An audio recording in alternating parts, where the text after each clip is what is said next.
यहाँ शनि और मंगल की युति है, जिसे हम द्वंद्व योग भी कहते हैं। लग्नेश एकादश भाव में है, यानी कुछ न कुछ महत्वाकांक्षी भी बनाता है। लग्नेश एकादश भाव में होना महत्वाकांक्षा को प्रबल करता है। और जब मंगल वक्री होता है, यानी कि यहाँ ब्रैकेट में देना, यानी कि मंगल वक्री है, हस्त नक्षत्र चंद्रमा का है, तो वक्री होना यानी कि आप समझिए ये जिद्दीपन को ज्यादा बढ़ाता है। ये स्वभाव में एक जिद्दीपन को लाता है। यानी कि अगर कोई भी ग्रह वक्री हो गया, यानी कि वो उल्टा, यानी समझिए उस चीज को ज्यादा, उस ग्रह के स्वभाव को ज्यादा अपनाएगा। साथ में शनि वक्री है, द्वंद्व योग हो गया।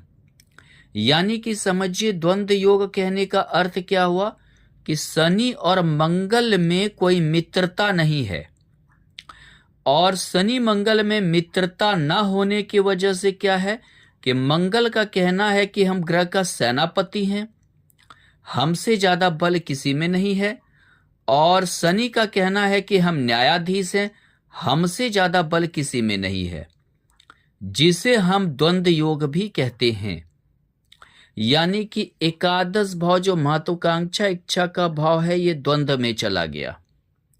यहां शनि देखे तृतीयेश और चतुर्थेश होकर यहां बैठा है, एक चतुर्थेश दूसरा तृतीयेश होकर बैठा है।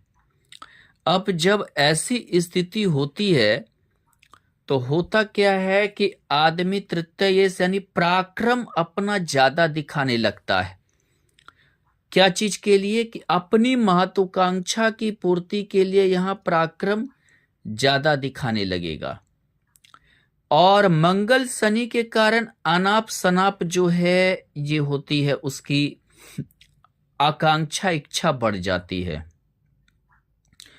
दूसरी बात होती है कि यहां पे सबसे एक बड़ी बात क्या है कि यहां पर आप अगर देखें तो ये चंद्रमा मघा नक्षत्र केतु के नक्षत्र का है, यानी कि गंडमूल नक्षत्र की हैं।